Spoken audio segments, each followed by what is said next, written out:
He pulls clear in the last 50, and watch the clock. It's going to be so close to that world record. Emmanuel Wanyonyi just did something no one else could pull off in 27 years.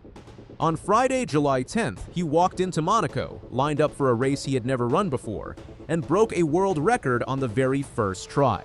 Kenyan legend Noah Ngeny set that mark back in 1999.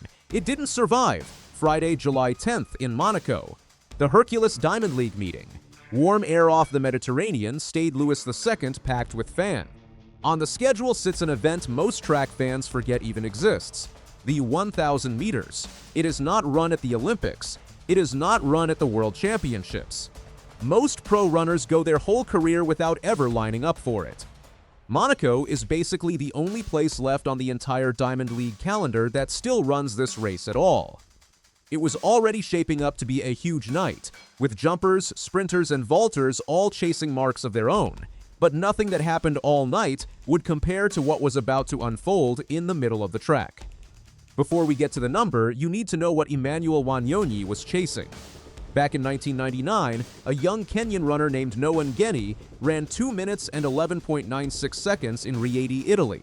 A year later, Ngeny won Olympic gold in the 1,500 meters at the Sydney Games, becoming one of the greatest milers of his generation.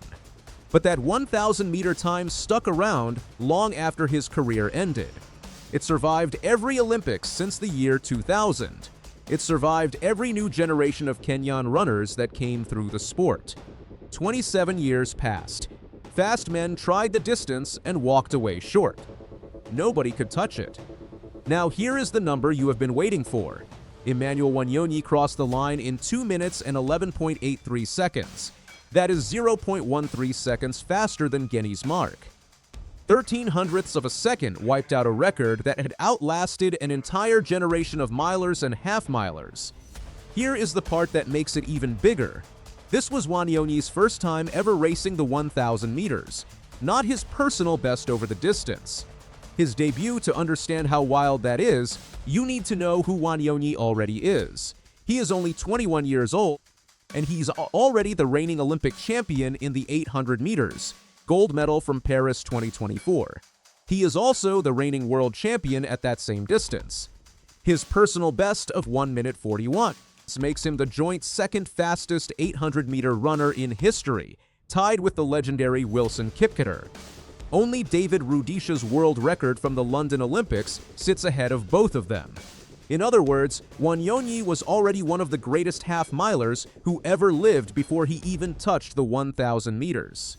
So when he stepped up to a distance he had never raced, everyone wanted to know if his speed and stamina would carry over cleanly, or if the extra 200 meters would expose a weakness. Now we know the answer. This was not some casual jog either. Race organizers built the whole thing around a world record attempt. Before the gun even fired, target splits were announced. Runners needed to hit 51.00 seconds at 400 meters and 1 minute 44.00 seconds at 800 meters to have a shot at history. 2 pacemakers were brought in for one job. Patrick Sierodzki led the field through the first 400 meters in 50.95 seconds, right on schedule. Then Louis Warrat took over, dragging the pack through 800 meters in 1 minute 45.11 seconds.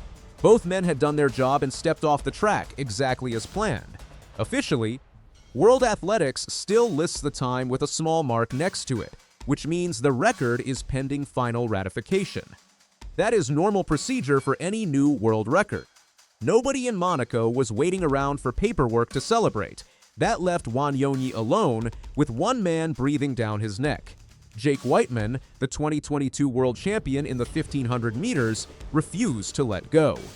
Through the final turn, the two of them were almost even, and anyone watching live had no idea who would win the race, let alone whether the record would fall. Also in that pack was Jamel Sedjati of Algeria, an Olympic and world 800-meter medalist making his season debut after months out with an injury. Nobody expected him to be a factor. He would end up surprising everyone. Then Wanyonyi did what he always does. He found another gear in the final 100 meters and simply pulled away. It is the same trick that made him the best 800-meter runner alive. Everyone knows it is coming, and still nobody can stop it. By the time he crossed the line, the gap was clear and the world record belonged to him. Whiteman still had a night to remember. His time of 2 minutes 12.77 seconds was a personal best, and it moved him to 5th on the all-time list for the event. Losing a world record chase by less than a second and still walking away with a lifetime best tells you exactly how fast this race really was. Sejati, the injury comeback story of the night, stormed home 3rd in a personal best of 2 minutes 13.94 seconds, proving he lost none of his speed while he was out.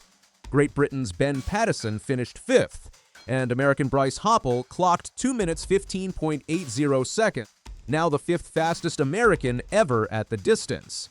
7 runners in that field walked away with personal bests in a single race. The top 6 all finished under 2 minutes 15 seconds. In an event this rare, that almost never happens. After it was over, Wanyonyi kept his reaction simple, almost like breaking a 27-year-old world record was just another day at the office. He said this was the first time he had ever run the 1,000 meters, and breaking the world record made him so happy. He thanked the other runners for pushing him to his limit, crediting the field around him instead of taking all the credit himself. Here is something most people watching do not know. This win did not come easy this season. Wanyonyi actually struggled through the first half of 2026, and some fans were already asking what had happened to the Olympic champion. In May, he finished 2nd at a meet in Rabat, beaten by Britain's Max Bergen. Then in June, he lost again in Oslo, this time to American teenager Cooper Lutkenhaus. On paper, that looked like 2 losses in a row from the best 800-meter runner in the world. But there is context behind that Oslo race that changes the whole picture. Just days before that race, Wanyonyi became a father. Most athletes would have skipped the meet entirely. He still lined up and ran 1 minute 42.09 seconds for the 800 meters, an incredible time considering what he had just been through off the track. Monaco was only his 4th race of the entire season, and it was his first Diamond League win of the year. He walked into the one race he had never run on a record most people thought was untouchable and got it right on the very first try. So after everything, all eyes are now on what comes next for Wanyonyi. Reporters asked him straight up if he plans to go after David Rudisha's untouched 800-meter world record next. His answer was short. He said he does not want to talk about that record yet. He wants to keep running fast and improving his own personal best first. Then he added one line that says everything about how he operates. Let me keep quiet. Actions speak louder than words.